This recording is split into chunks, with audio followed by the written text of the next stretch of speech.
Hello students, welcome to e-learning platform from Mechanical Engineering Department.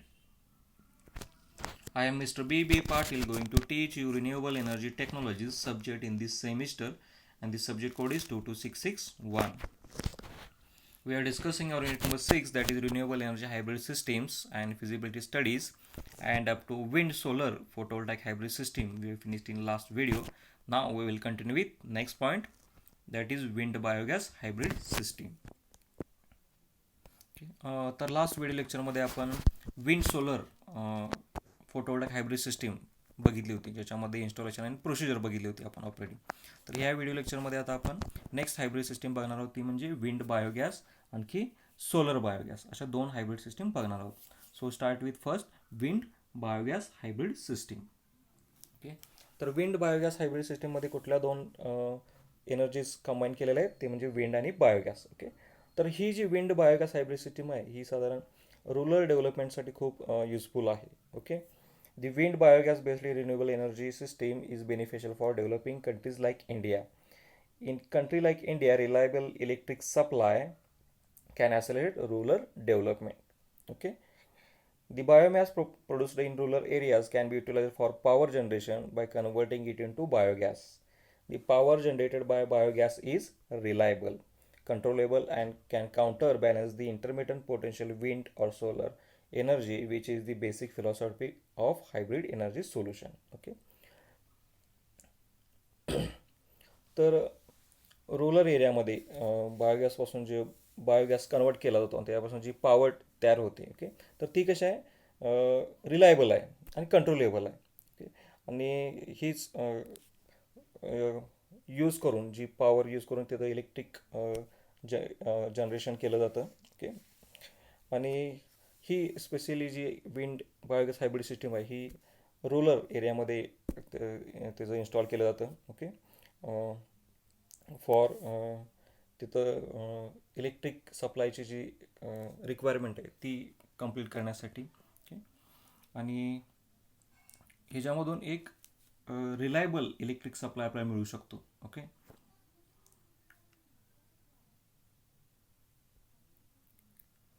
तर आता आपण installation procedure बघूया for wind biogas hybrid system.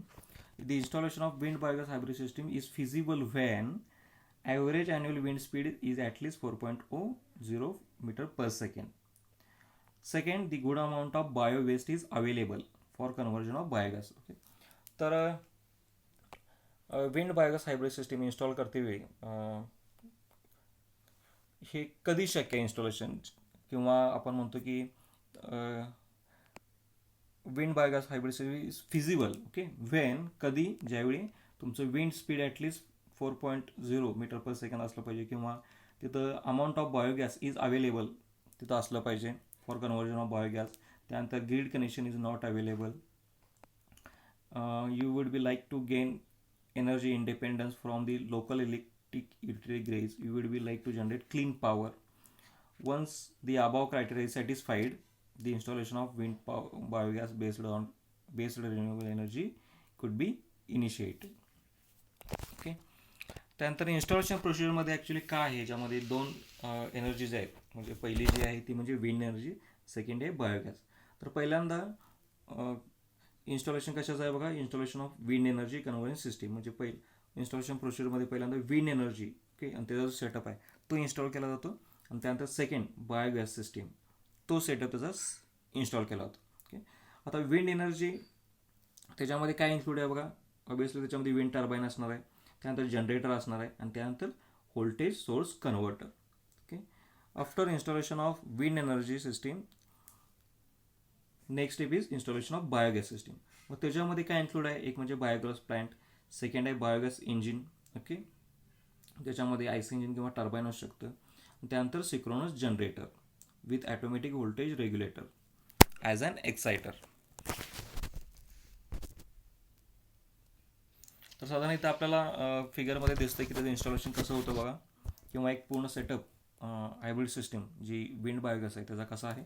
पहिल्यांदा wind system, okay, त्याच्यामध्ये आपल्याला इथं ब्लेड्स दिसत आहेत, आणि सेकंड आहे तो म्हणजे बायोगॅस.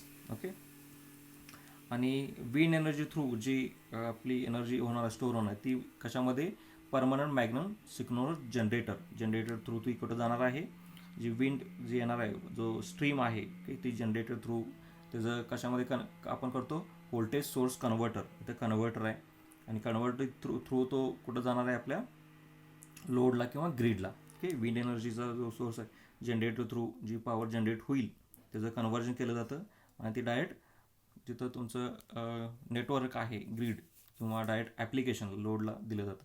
त्याच पद्धतीनं बायोगॅस सेकंड आपला एनर्जी सोर्स आहे तो म्हणजे बायोगॅस. ओके, त्याच्यामध्ये बायोगॅस इंजिन, बायोगॅस जो कुठं पास केलेला आहे तुमचा इंजिनला, ज्याच्या थ्रू जी पॉवर जनरेट होईल ती कुठं पास केलेला आहे पुढं सिक्रोनस जनरेटरला. ओके, इंजिन थ्रू तो जनरेटरला जाईल, तिथं पॉवर जी जनरेट होईल ओके तिथून ती डायरेक्ट तुमच्या लोडला किंवा ग्रीडला पास होईल. किंवा एक्सायटर म्हणतो, एक्सायटर म्हणजेच आपण इथं काय म्हटलेलं आहे, synchronous generator with automatic voltage regulator as an exciter, voltage regulator आहे. ओके, तर अशा हे दोन एनर्जीज कंबाईन केलेल्या आहेत, एक म्हणजे विंड थ्रू जी पॉवर येईल ती, आणखी बायोगॅस थ्रू जी पॉवर येईल ती. ओके, अशी कंबाईन करून ती काय केलेलं आहे तुमच्या लोडला किंवा फॉर ॲप्लिकेशनला किंवा नेटवर्क ग्रीड कनेक्शन. ओके, तिथं आपण ती पुढं काय केलेलं आहे, पास केलेलं आहे.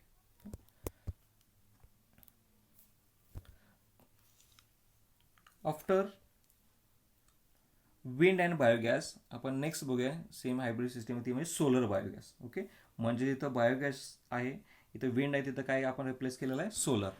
ओके, तर त्याचं इन्स्टॉलेशन कसं होतं बघा. Installation of solar biogas based on hybrid energy solution is feasible when, तर हे पण परत फिजिबल कधी आहे, ample sunlight is available at least for 1 season. Okay, त्यानंतर good amount of bio waste is available.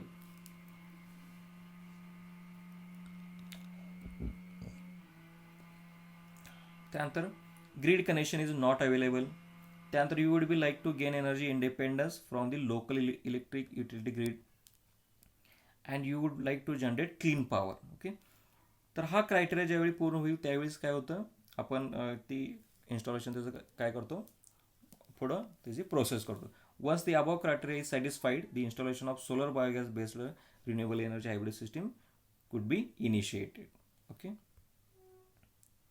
तर ह्याच्यामध्ये कुठल्या एनर्जीज इन्क्लूड आहेत, एक म्हणजे सोलर आणि biogas.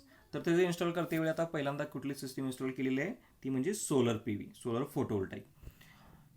Installation of solar photovoltaic energy system. आता ह्याच्यामध्ये बेसिक पार्ट काय नाही आहेत, ऑब्व्हियसली तुमचं फोटोवोल्टाईक मॉड्यूल असेल ज्याच्या थ्रू सनलाईट काय करेल ते ॲब्सॉर्ब करेल, तिथं सोलर सेल्स पॉवर डेव्हलप करतील. ओके, त्यानंतर सेकंड आहे चार्ज कंट्रोलर किंवा battery bank for storage. PV module through जी एनर्जी आपण जनरेट केलेली आहे, पॉवर जी आपण जनरेट केलेली आहे ती स्टोअर करण्यासाठी बॅटरी बँक फॉर स्टोरेज आणि त्यानंतर कंट्रोल बॉक्स फॉर DC बस. त्यानंतर सेकंड स्टेपमध्ये आपण इन्स्टॉल करतो तो म्हणजे बायोगॅस सिस्टीम. ओके, ज्याच्यामध्ये परत बायोगॅस प्लांट आला, बायोगॅस इंजिन आलं, जनरेटर आला, AC DC कन्व्हर्टर आला. ओके, परत तिथं आपल्याला डायग्राममध्ये दिसते तुमचं जो सोलर आहे. ओके, जी सोलर PV एनर्जी सिस्टीम आहे. ओके, ज्याच्या थ्रू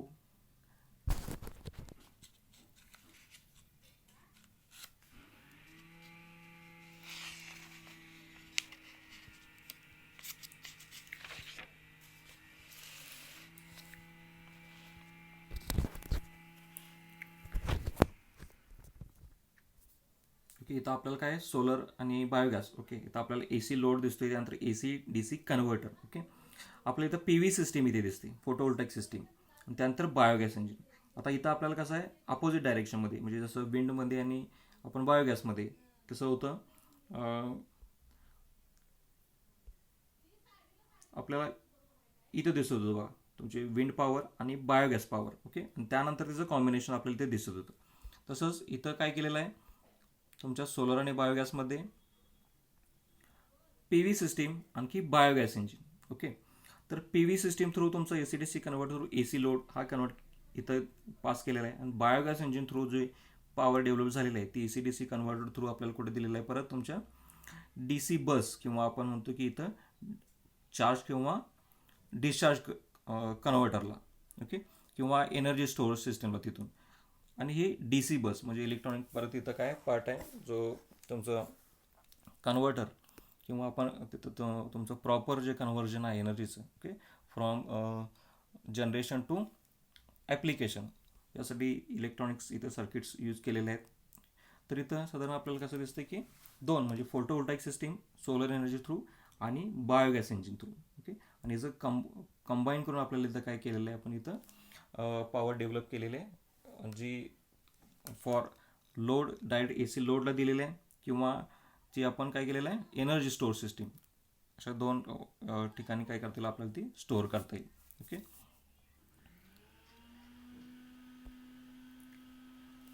आता जे हायब्रिड सिस्टीम्स आहे त्याचं पॉवर आउटपुट कुठल्या फॉर्ममध्ये असतं ओके म्हणजे जर आता सध्या आपण बघितलं की power output from various renewable energy system जर विंड एनर्जी बघितलं तर त्याचं आपण intermediate AC power output of variable frequency voltage असू शकतं ओके म्हणजे